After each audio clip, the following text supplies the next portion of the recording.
तो बच्चों, मेरा नाम है वाहिदा बेगम। मैं श्री शंकरेश्वर ग्रामांतरा प्रौढ़शाला जानकल में अध्यापिका हूँ। आज मैं 9वीं कक्षा की जय जय भारत माता पद्य को यहाँ पर प्रस्तुत करना चाहती हूँ। तो इस पद्य के लेखिका हैं मैथिली शरणगुप्त। इस पद्य का नाम है जय जय भारत माता।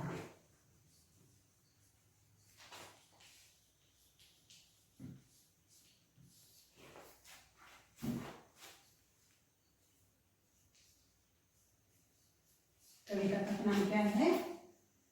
जय जय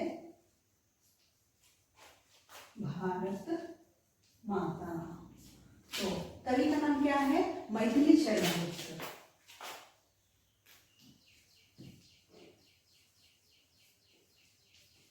मैथिली शरणगुप्त। तो लेखिका मैथिली शरणगुप्त जी के बारे में हम लोग यहाँ पर जानकारी प्राप्त करेंगे। तो मैथिली शरणगुप्त जी का परिचय यानी कवि का परिचय।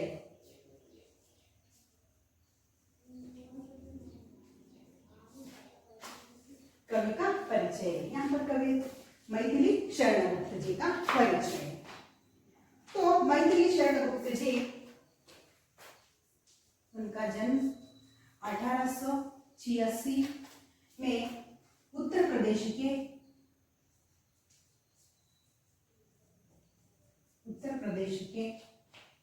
झांसी जिले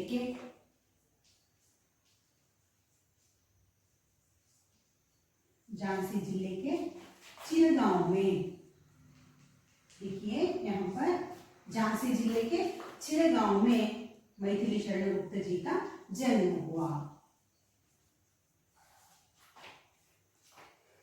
1886 उत्तर प्रदेश के झांसी जिले के चिरगांव में मैथिली शरणगुप्त जी का जन्म हुआ। तो इनके पिता का नाम था सेठ रामचरण थे। ये ब्रजभाषा में कवि थे। इनके पिता का नाम क्या था? सेठ रामचरण। ये ब्रजभाषा के कवि थे। आचार्य महावीर प्रसाद द्विवेदी जी आपके साहित्य के गुरु हैं। तो मैथिली शरणगुप्त जी के गुरु कौन थे? मैथिली शरणगुप्त जी के गुरु महावीर प्रसाद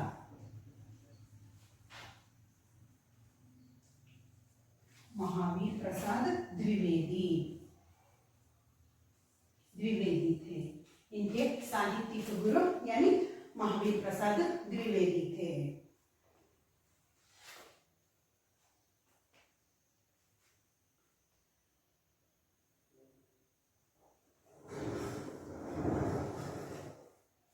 इनके प्राप्त पुरस्कार पद्म भूषण पुरस्कार 1961 को प्राप्त हुआ। 1961 में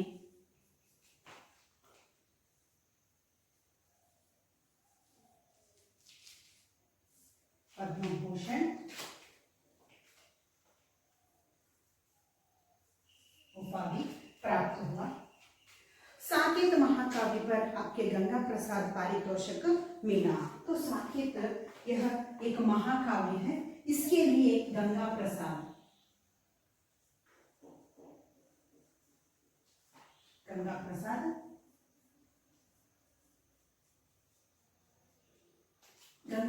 पारितोषिक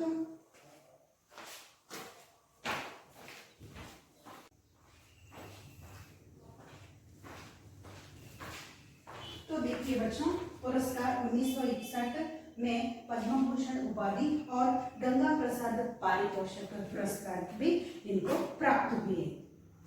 तो इनसे रचित रचनाएं, तो कौन कौन से रचनाएं किए हैं यहाँ पर देखेंगे। तो रचनाएं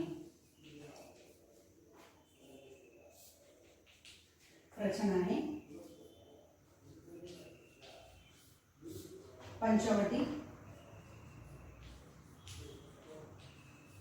जयद्रथ वध,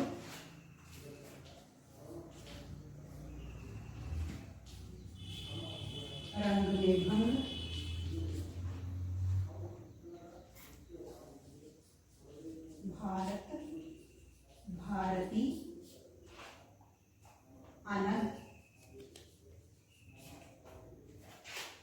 नहुष, नहुष आगे।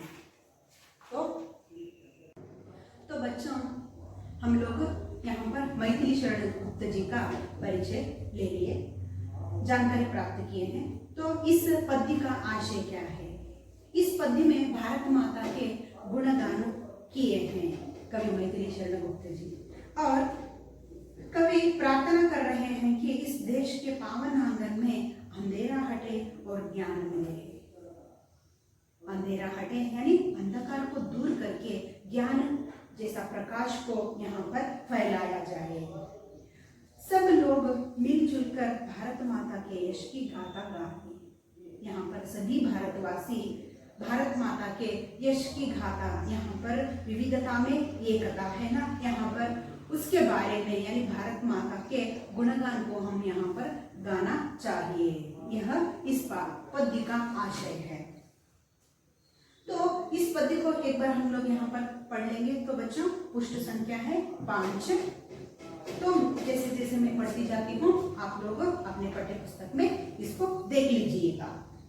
जय जय भारत माता, ऊंचा हिया हिमालय तेरा, उसमें कितना स्नेह भरा, दिल में अपने आग दबाकर, रखता हमको हरा भरा, सौ सौ सोतों से बह बह कर, है पानी फूटा आता। जय जय भारत माता। देखिए, और एक बार देखिए।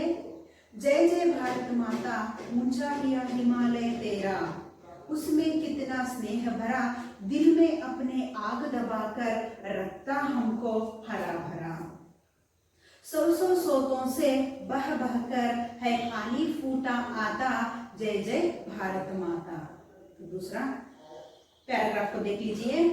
कमल खिले तेरे पानी में, धरती पर है आम फले, इस धानी आंचल में देखो, कितने सुंदर भाव पले, भाई भाई मिल रहे सदा ही, टूटे कभी न नाता।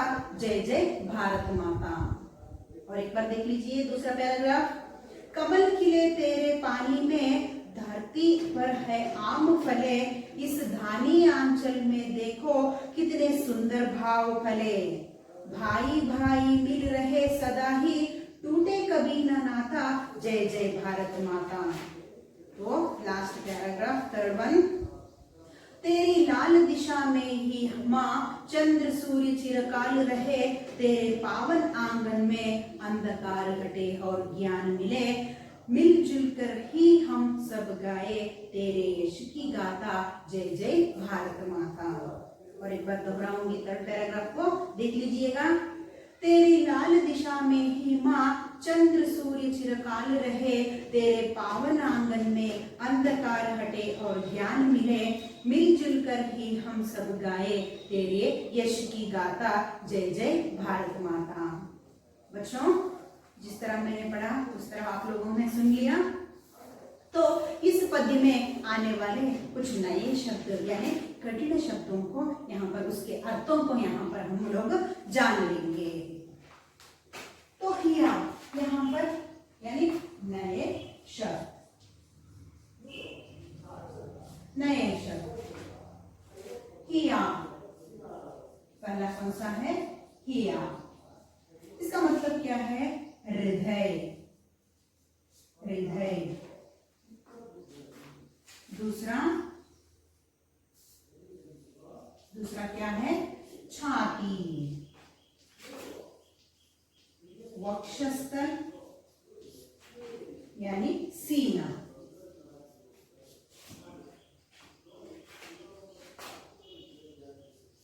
तो तीसरा है स्रोत, स्रोत यानी मूल, स्रोत, स्रोत। आंचल, आंचल दामन।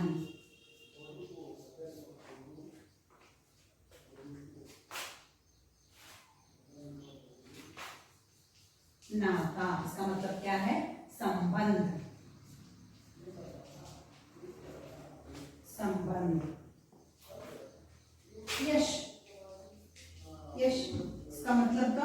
सब जानते हैं क्या है, कीर्ति, कीर्ति। गाता, गाता, इसका मतलब क्या है, कथा।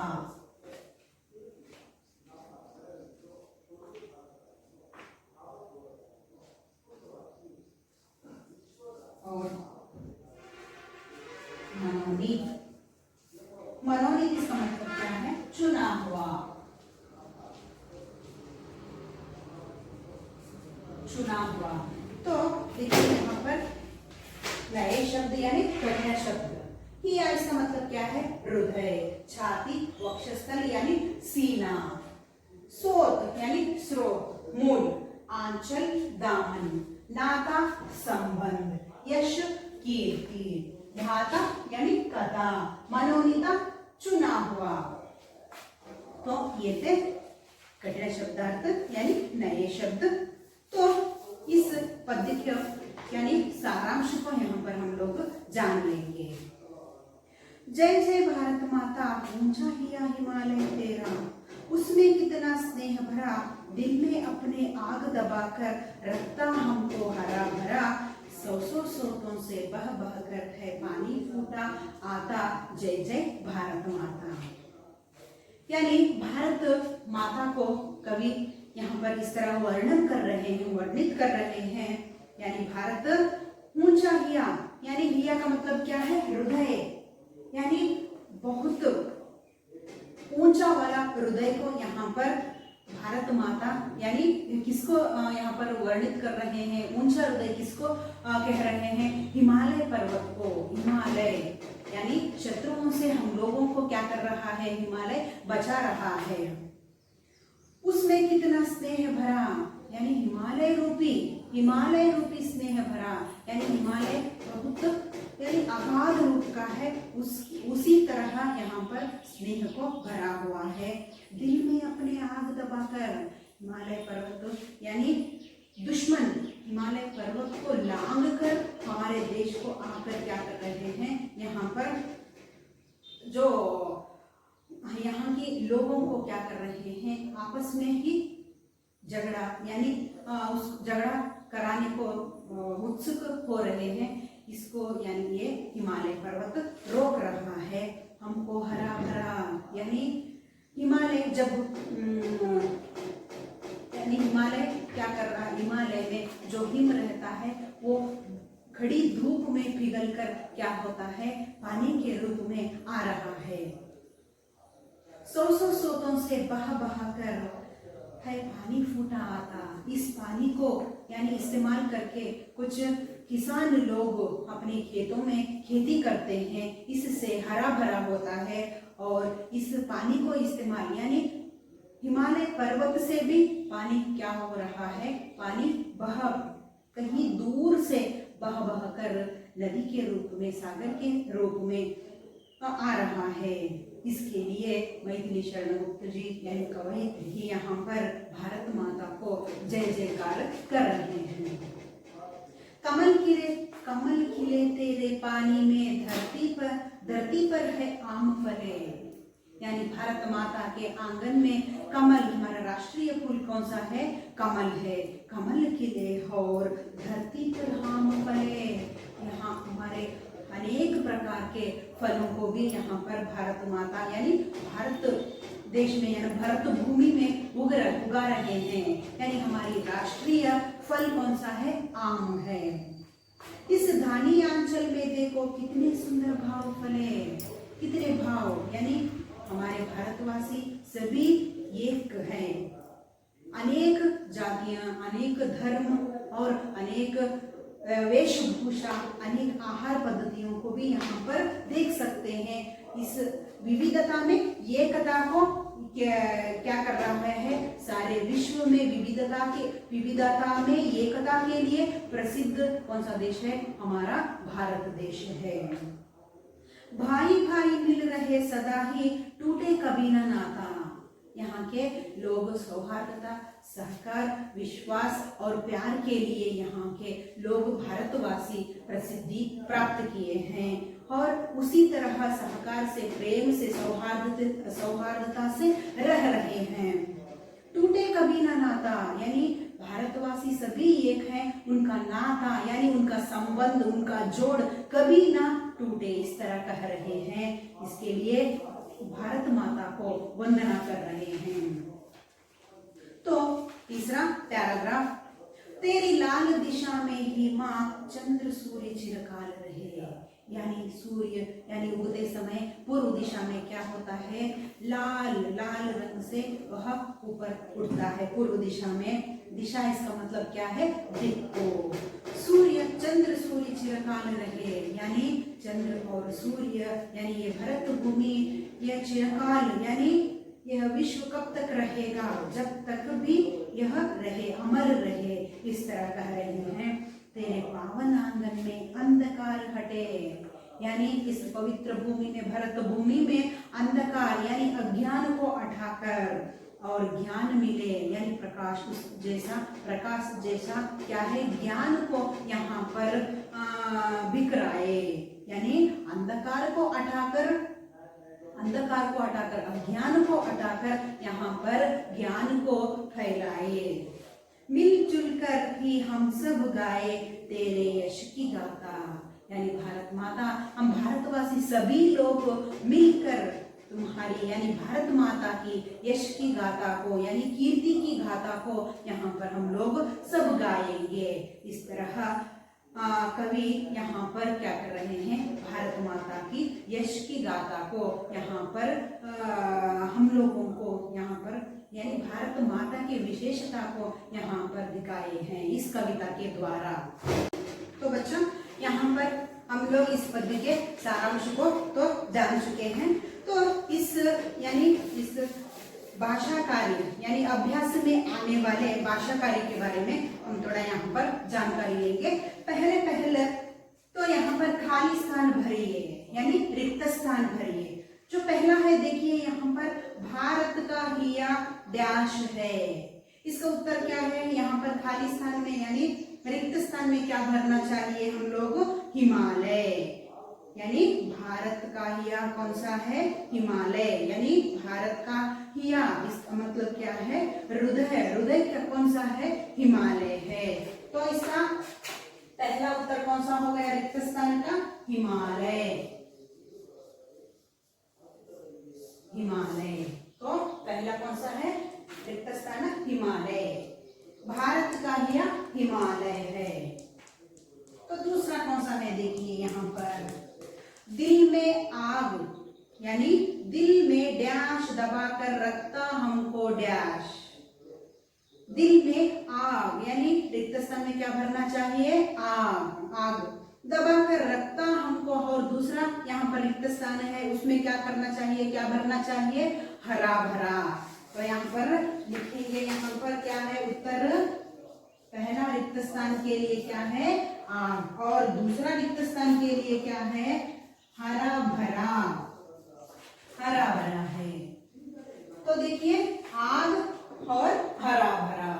तो तीसरा यहाँ पर देखिए डैश चिरकाल रहे, यहाँ पर क्या है रिक्त स्थान में क्या भरना चाहिए, चंद्र सूर्य, यानी थर्ड वन, तीसरा चंद्र सूर्य, यानी चंद्र सूर्य चिरकाल रहे।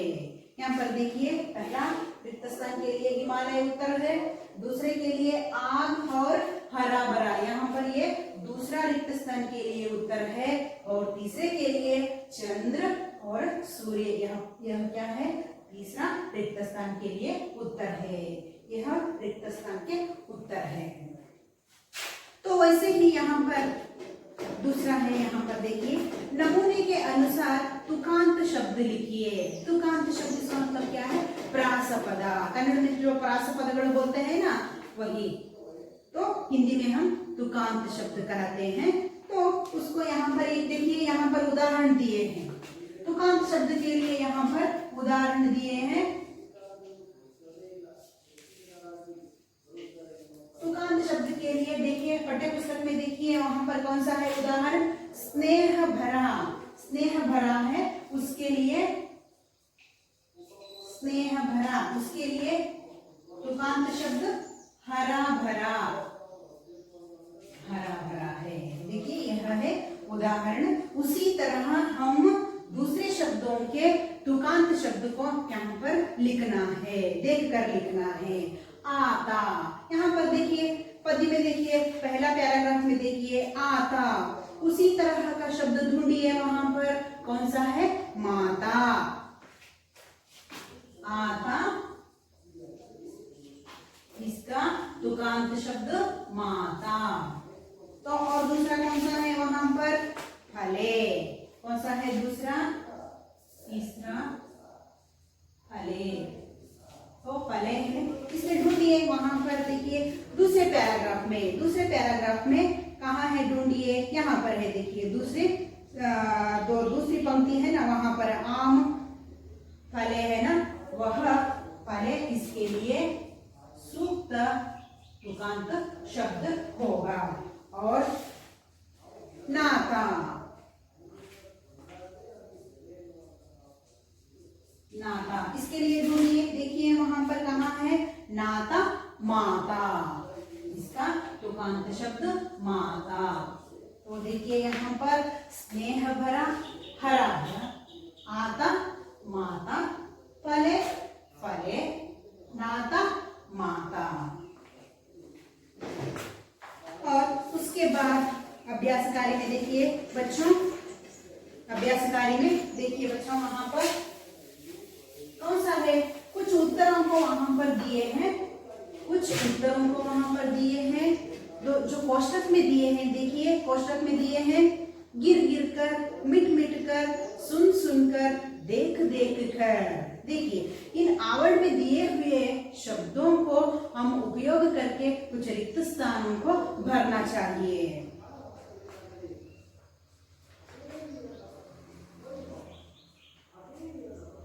देखिए पहला है, देखिए वहां पर उदाहरण, यहाँ पर जो हेडलाइन है उसको मैं पढ़ती हूँ। यहाँ पर देखिए, कविता में बह बह कर पानी आता का प्रयोग हुआ है, उसी प्रकार निम्नलिखित शब्दों में से सही शब्द चुनकर वाक्य पूर्ण कीजिए। यानी जो आवरण में दिए हुए शब्दों को जो सही लगता है उसको हम इन 4 जो रिक्त स्थानों को दिए हैं उन रिक्त स्थानों में सूक्त उत्तर को यहाँ पर भरना है। तो पहला देखेंगे बच्चों, यहाँ पर देखिए बालक डैश सीखता है। यहाँ आवरण में कुछ शब्द है, देखिए गिर गिर कर, मिट मिट कर, सुन सुन कर, देख देख कर। जो और देखिए अब यहाँ पर 4 उत्तरों में सूक्त उत्तर कौन सा है? बालक डैश सीखता है। यहाँ पर कौन सा डालना है? देख देख कर। जो पहला कौन सा है उत्तर? बालक देख देख कर, देख देख कर सीखता है।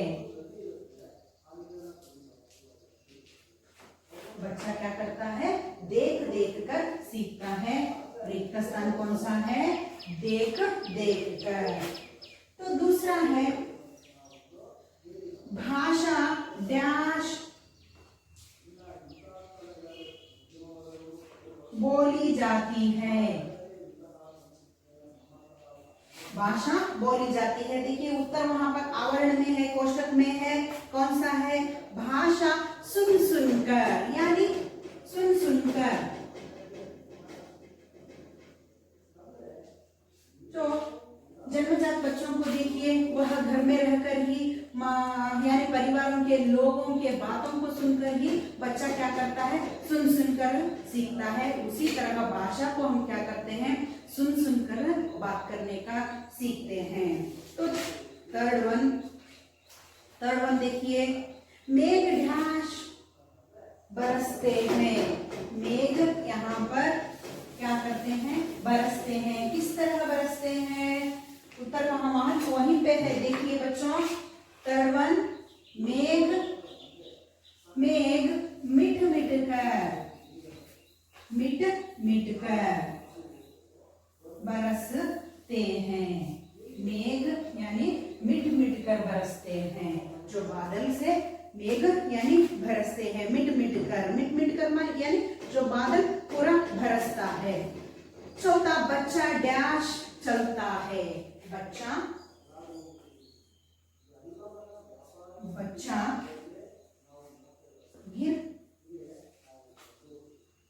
गिर कर चलता है। तो देखिए चौथे के लिए उत्तर क्या है, गिर गिर कर, यानी बच्चा गिर गिर कर चलता है, बच्चा गिर गिर कर चलता है। देखिए इन चारों के उत्तर यहाँ पर है, देख देख कर, सुन सुन कर, मिट मिट कर, गिर गिर कर। तो बालक देख देख कर सीखता है, भाषा सुन सुन कर बोली जाती है, मेघ मिट मिट कर बरसते हैं और बच्चा गिर गिर कर चलता है। तो और दूसरा, उसके बाद देखिए अनुरूपता है, पाठ्य पुस्तक देखिए वहां पर बच्चों अनुरूपता है। अनुरूपता क्या है, जो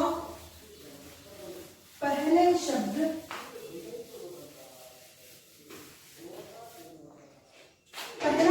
है उसका संबंध दूसरे के साथ जिस तरह रहता है, उसी तरह तीसरे शब्द का संबंध चौथे शब्द से हम लोगों को जोड़ना है। यहाँ पर पहला शब्द के संबंधित यानी शब्द को ही दूसरा शब्द यहाँ पर दिया जाएगा, दिया रहता है, उसी तरह तीसरे शब्द का संबंध रहता है, उस शब्द को यहाँ पर हम लोग को लिखना है, बोलना है।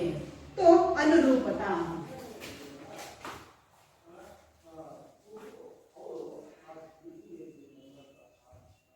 तो अनुरूपता यहाँ पर देखिए जिस तरह पहले और दूसरे शब्द जिस तरह संबंध रहता है, उसी तरह का तीसरे शब्द का संबंध जोड़ने वाला शब्द को हम चौथा शब्द बनाकर बोलना है, यानी लिखना है। यहाँ पर सागर विशाल रूप से रहता है, यहाँ पर दिया गया है सागर विशाल। तो हिमालय, हिमालय किसका प्रतीक है, हिमालय स्नेह, स्नेह का प्रतीक है। अंधकार, अंधकार इसका मतलब क्या है, अंधेरा। पवित्र यानी सफेद, पावन, पवित्र पावन। तो तीसरा है यहाँ पर देखिए, तीसरा आम धरती, यानी आम कहाँ पर उगता है, धरती पर। कमल, जिस तरह आम धरती पर उगता है, उसी तरह कमल किससे उगता है, पानी से। कमल, कमल यानी पानी, पानी से उगता है। जिस तरह आम धरती में उगता है, उसी तरह कमल पानी में। सूर्य, सूरज, सूर्य को इस तरह भी कह सकते हैं, कैसा, सूर्य सूरज। चंद्र चंद्रमा, सूर्य सूरज, चंद्र चंद्रमा।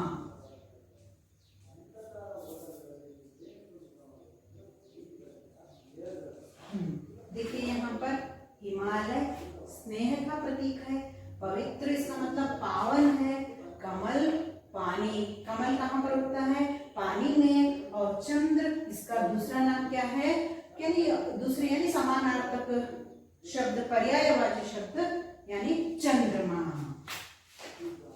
तो बच्चों देखिए यहाँ पर पद्य में यानी पद्य के भाषा कार्य को यहाँ पर हम लोग जान चुके हैं। उसी तरह इस पद्य के प्रश्नोत्तरों के बारे में यहाँ पर हम लोग सीखेंगे, लिखेंगे। तो पहला प्रश्न कौन सा है, देखिए यहाँ पर, जय जय भारत माता कविता के कवि कौन है, यानी तुम लोग सभी जानते हैं। तो जय जय भारत माता के कविता के कवि मैथिली शरण गुप्त है। तो बच्चों यहाँ पर पहला प्रश्न का उत्तर क्या है, जय जय भारत माता, माता कविता के कवि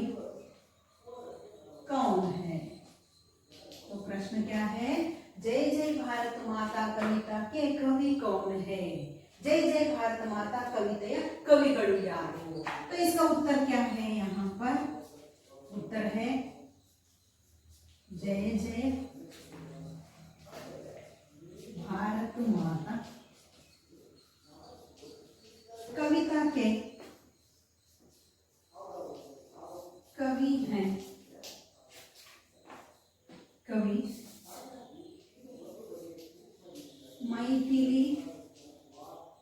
मैथिली शरण गुप्त जी हैं।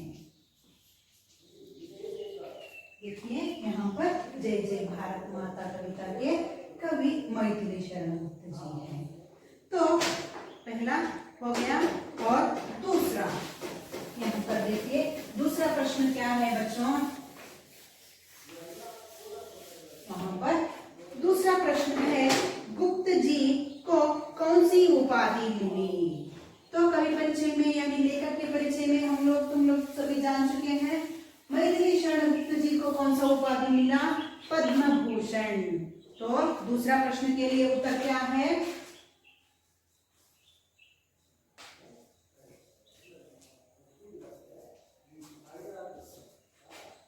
गुप्त जी को कौन सी उपाधि मिली?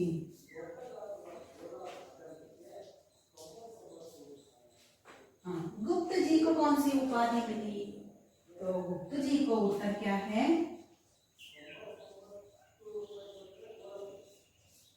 गुप्त जी को पद्म भूषण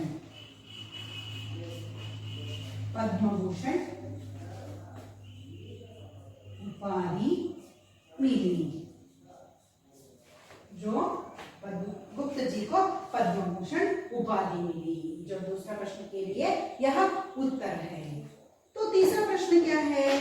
कवि किस देवी की वंदना कर रहे हैं? कवि यहाँ पर किस देवी की वंदना कर रहे हैं बच्चों? देखिए यहाँ पर किस देवी की यानी किसके बारे में कवि यहाँ पर हम लोगों को समझा रहे हैं? भारत माता के। तो इसका उत्तर क्या है?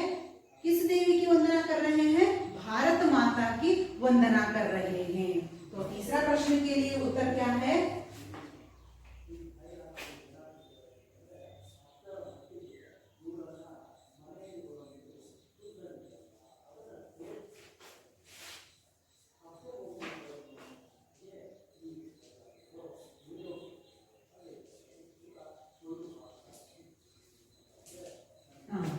देखिए कवि किस देवी की वंदना कर रहे हैं? तुम लोग सभी जानते हैं कि भारत माता की वंदना कर रहे हैं। कवि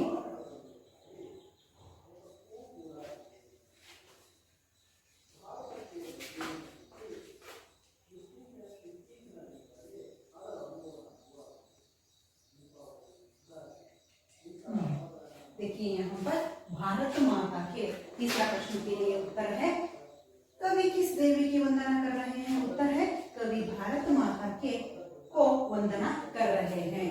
भारत माता को वंदना कर रहे हैं। तो उसी तरह चौथा प्रश्न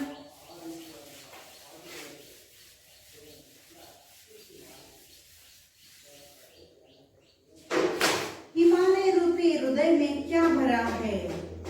यानी हिमालय यानी बहुत बड़ा है, अगाध है, आखिर उसका बहुत ये है, उसके हिमालय रूपी हृदय में क्या भरा है? कवि कह रहे हैं हिमालय रूपी हृदय में क्या भरा है? प्रश्न संख्या कितना है? चौथा है।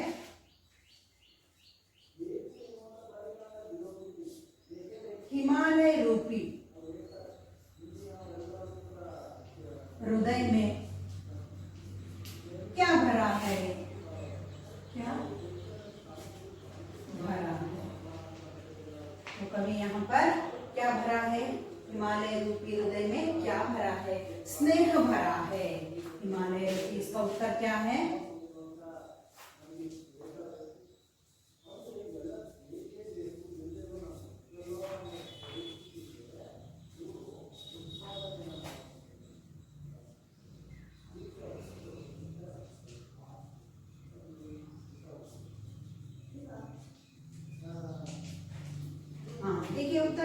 हिमालय रूपी हृदय में स्नेह भरा है, यानी स्नेह को महत्व यहाँ पर दे रहे हैं। हिमालय को स्नेह का यानी रूपक, यानी उसका स्नेह का यानी स्नेह का प्रतिबिंब इस तरह का यहाँ पर हिमालय को प्रतीत किया है। तो पानी कैसे फूटा आता, चौथा पांचवा प्रश्न, पानी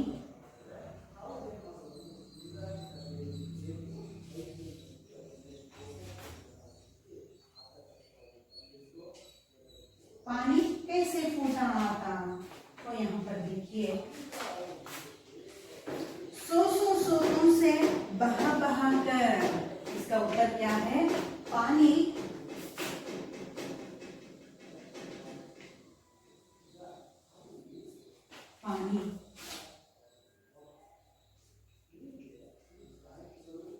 सौ स्रोतों से बहा बहा कर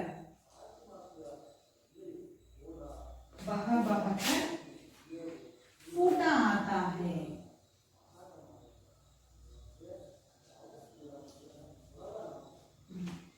पानी कैसे फूटा आता है, इसका उत्तर क्या है बच्चों, पानी सौ स्रोतों से बह कर आता है, ಸಾವಿರಾರು ಕಿಲೋಮೀಟರ್ಗಳಿಂದ ಹರಿದು ಬರುತ್ತವೆ ನೀರು। तो दूसरा नेक्स्ट पांचवा प्रश्न हो गया, पानी कैसे फूटा आता। तो छठा प्रश्न, पानी में क्या खिले हैं।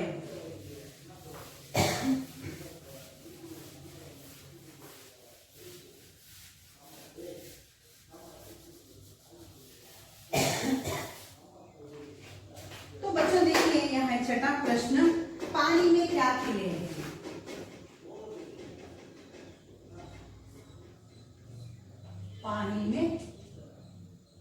पानी में क्या खिले हैं।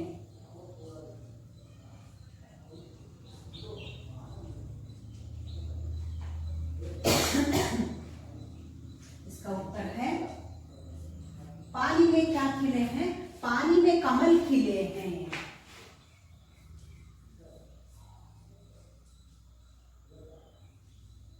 पानी में कमल खिले हैं, पानी में कमल खिले हैं। तो सातवां प्रश्न देखिए बच्चों, सातवां प्रश्न है,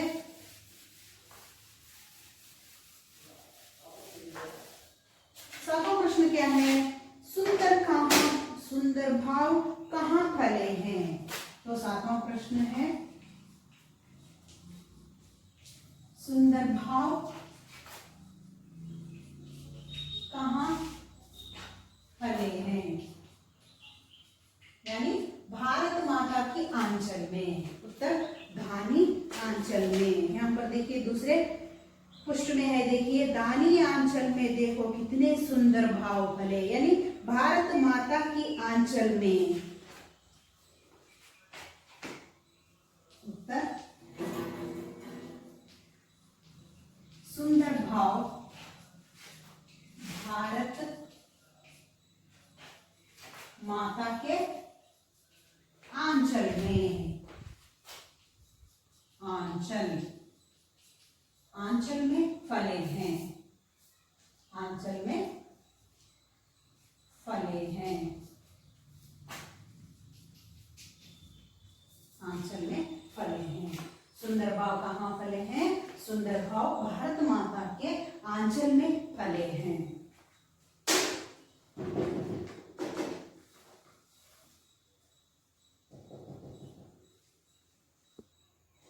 तो देखिए बच्चों, आज हम लोग यानी जय जय भारत माता पद्य के बारे में यानी सारांश को हम तो जान चुके, उसके बाद भाषा कार्य जो अभ्यास में है उस भाषा कार्य को भी हम लोग जान चुके हैं।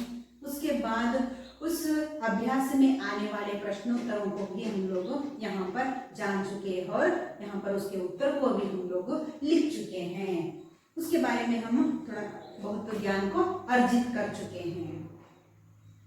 उसके बाद और एक बार यहाँ पर मैं इस पद्य के आशय को यानी इस पद्य के सारांश को हम लोग यहाँ पर जानने के बाद इस पद्य से हमें क्या सीख मिलता है, यानी भारत माता किस तरह है, हमें किस मुसीबतों से बचा रही है भारत माता। और हिमालय एक बड़ा पर्वत होने पर भी वह शत्रुओं से हम लोगों को यानी भारतवासियों को सुरक्षित रख रहा है।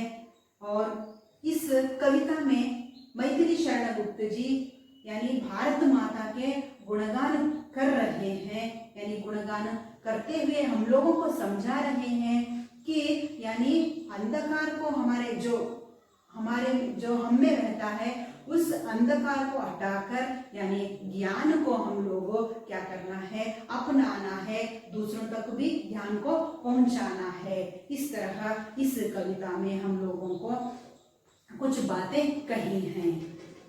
उसके बाद और हम भारतवासी एकता के लिए यानी सारे विश्व में भारत यानी धर्म और संस्कृति के लिए सारे विश्व में यानी प्रसिद्ध है। उस संस्कृति को, उस धर्म को यानी हम लोग सुरक्षता से पीढ़ी दर पीढ़ी को संस्कृति को सिखाना चाहिए। और यहाँ पर भारतवासी एकता से रहकर, और यह भारत देश जात्यतीत राष्ट्र है यानी एकता से यानी भारतवासी सभी लोग यानी विविध वेश है, भूषण है, विविध आहार पद्धति है, और उसके बाद अलग अलग भाषाएं बोली जाती हैं भारत में। इतनी विविधता होकर भी भारत एकता के लिए प्रसिद्ध है। इसके लिए कवि यहाँ पर कह रहे हैं कि भारत माता की यश की गाथा को हम लोग यहाँ पर गाना चाहिए, यानी उसकी कीर्ति को यानी सारे विश्व में फैलाना चाहिए। इस तरह यहाँ पर मैथिली शरण गुप्त जी हम लोगों को समझा रहे हैं। तो बच्चों, हम लोग जय जय भारत माता के इस कविता के कवितांश, भाषा कार्य, व्याकरणांश को और इस पाठ के आशय को हम लोग जान चुके हैं। तो आप लोग दूसरी कक्षा में मुझे इस कविता के कुछ प्रश्नों को आप लोगों को मैं देती हूँ। यहाँ पर आप लोग उन दो प्रश्नों के उत्तरों को आप लिख कर दूसरी कक्षा में आप लोगों को मुझे दिखाना है। तो गृह कार्य के लिए कुछ प्रश्नों को यहाँ पर लिख लीजिए। गृह कार्य,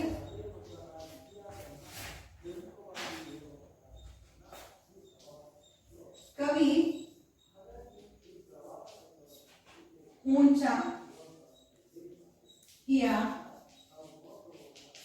क्यों कहते हैं? क्यों कहते हैं? और हमें